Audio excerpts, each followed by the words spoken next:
My dear students, in this session we are taking up a DI set from ZAT 2014, an interesting DI set. Let us start the question. सबसे पहले questions सारे के सारे आपको दिखा देता हूँ so that you can practice first and then see the solution. So this is question number 1, question number 2 and question number 3. Now let us start the solution. So the question is saying, note left side of x-axis represents countries that are poor. So on the leftmost side, the countries are poor and right side of x-axis represent countries that are rich for each region. अब left side और right side exactly demarcate नहीं किया हुआ है, but ये लिखा है कि लेफ्ट साइड में जाओगे तो countries are poor, right side में countries are rich for each reason. और ऐसा क्यों है? बिकॉज ये जो वैल्यूज हमें दी है, this is logarithm of GDP. GDP है लॉगरिदम में, और लॉगरिदम का मतलब क्या हुआ कि जब हम 9 से 10 पे जाएंगे, सो कहीं पे जीडीपी का अगर वैल्यू 9 दिया है, 10 दिया है, तो 10 टाइम्स का इंक्रीज आ रहा है. तो there is a lot of difference in between 9 and 10. So clearly left side में जा रहे हैं तो countries are getting poorer and poorer and GDP is based on PPP in this graph. And then these are World Bank estimates. Question number 1 कह रहा है which of the following could be the correct ascending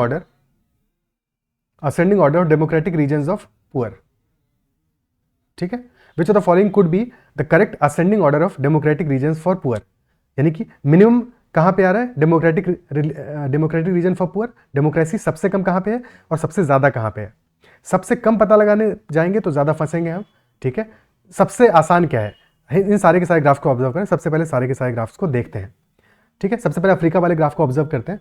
सो हमें पता है कि x axis पे है logarithm of GDP और वाई एक्सिस पे है पॉलिटी स्कोर.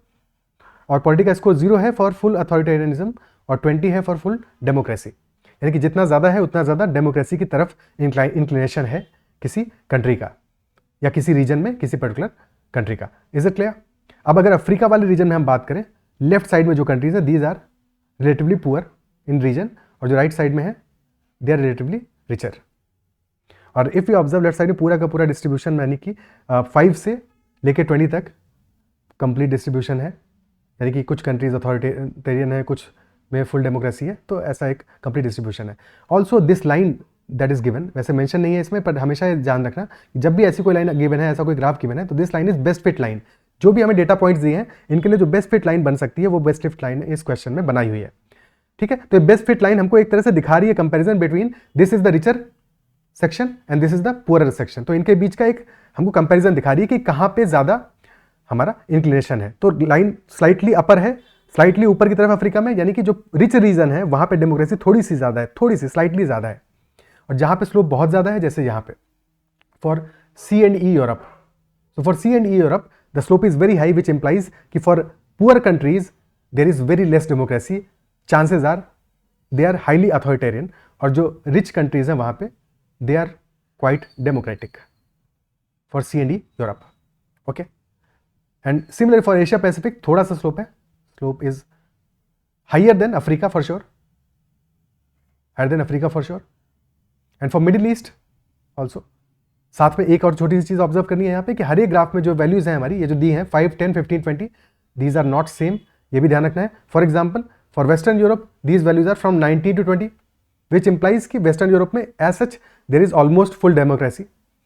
और वैसे भी हम देखेंगे तो लाइन डिक्रीज कर रहा है, हल्का सा स्लोप डाउन हो रहा है, बट डाउन होकर भी कितना जा रहा है ये, ऐसे डाउन होकर भी दिस इज 19.9. सो ऑलमोस्ट 20 के आसपास की सारे के सारा जगह पे, यानी कि हर कंट्री में ऑलमोस्ट फुल डेमोक्रेसी है.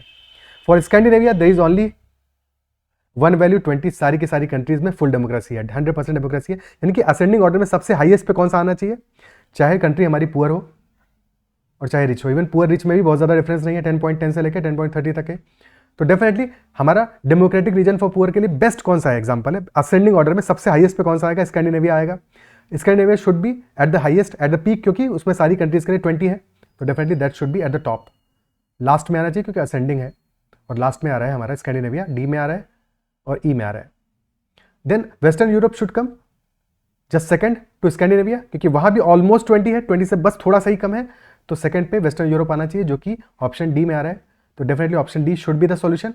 ऑल्सो मिनिमम कहां पे आना चाहिए? जहां पे कि स्लोप बहुत हाई है. स्लोप वैसे तो यहाँ पे भी हमको लग रहा है बहुत ज्यादा स्टीप है, बट यहाँ पे क्या है, नॉर्थ अमेरिका में ध्यान दो, मिनिमम कितना है? Minimum is 18, maximum is 20. जबकि सी एंड ई में यूरोप में, यानी कि सेंट्रल एंड ईस्टर्न यूरोप में 5 से 20 के बीच में है. तो डेफिनेटली स्लोप यहाँ पे ज्यादा लग रहा है, पर है नहीं, क्योंकि एक्चुअल में देखा जाए अगर इसको कंपेयर कराओगे, यही सेम चीज़ अगर हम यहाँ पे ड्रॉ करें तो 18 यहाँ पे आ गया कहीं पे, so this slope is like this is not very high. तो डेफिनेटली मिनिमम हमारा जो सबसे खराब कंडीशन है डेमोक्रेटिक रीजन के according, that is for central and eastern Europe, and that is option D में मिनिमम ये दिखा भी रहा है। तो यही हमारा सॉल्यूशन हो जाएगा। Is it clear? ठीक है, जो हमारा एक्सट्रीम रीजन है हम उनको कंपेयर कराएंगे, उनके हिसाब से अपना जो ऑर्डर है वो जिस कंडीशन को, जिस ऑप्शन को सेटिस्फाई कर रहा होगा, that will be our answer. थोड़ा मुश्किल सवाल है समझने के लिए, बट आई होप कि मैंने आपको समझाया होगा, समझ पा रहे होगे। ठीक है, next question, question number 2, which region has the highest disparity of democratic participation between rich and poor? Highest disparity कहाँ पे है डेमोक्रेटिक पार्टिसिपेशन में between rich and poor? As we already observed, हमने ऑलरेडी देख लिया है कहाँ पे डिस्पैरिटी सबसे ज़्यादा होगी, जहाँ पे कि स्लोप मैक्सिमम होगा, वैल्यूज के बीच का डिफरेंस सबसे ज़्यादा होगा। स्लोप मैक्सिमम तो यहाँ पे भी दिख रहा है, बट वैल्यूज के बीच का डिफरेंस सबसे ज़्यादा होगा। डिफरेंस सबसे ज़्यादा कहाँ पे आ रहा है? सेंट्रल एंड ईस्टर्न यूरोप में, from 5 to 20। Slope is also quite high. तो definitely C and D Europe, central and eastern Europe, option B will be our answer. और सबसे कम कहाँ पे है? सबसे कम डिस्पैरिटी कहाँ पे है? Minimum disparities for Scandinavia, zero disparity, सारी countries are fully democratic. And then second minimum आ रहा है वेस्टर्न यूरोप में, all the countries are almost fully democratic. थोड़ा सा ही डिफरेंस है, थोड़ा ही सही डिफरेंस है। ठीक है, क्लियर? क्लियर है? थर्ड पे कहां पे आएगा? थर्ड पे कौन सी कंट्री आएगी? थर्ड पे कौन सा रीजन आएगा ये बताओ? स्कैंडिनेविया। देन सेकंड पे आ रहा है western Europe.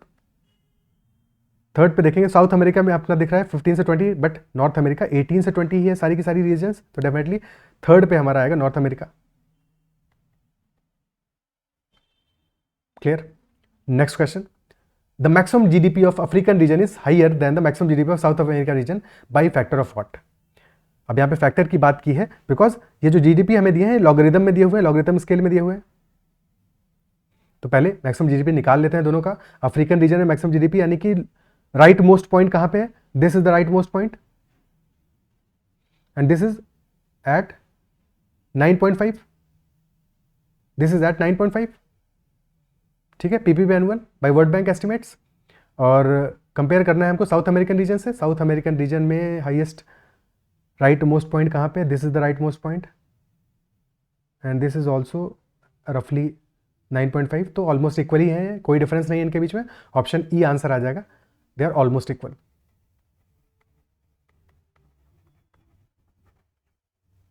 Clear? So that is all for this particular DI set. I believe session आपको पसंद आया होगा, क्वेश्चन समझ में आए होंगे। किसी भी क्वेश्चन में डाउट है तो यू कैन ऑलवेज आस्क, और अगर सेशन पसंद आए तो उसको लाइक जरूर कीजिएगा। That's all for this session. Bye bye, take care.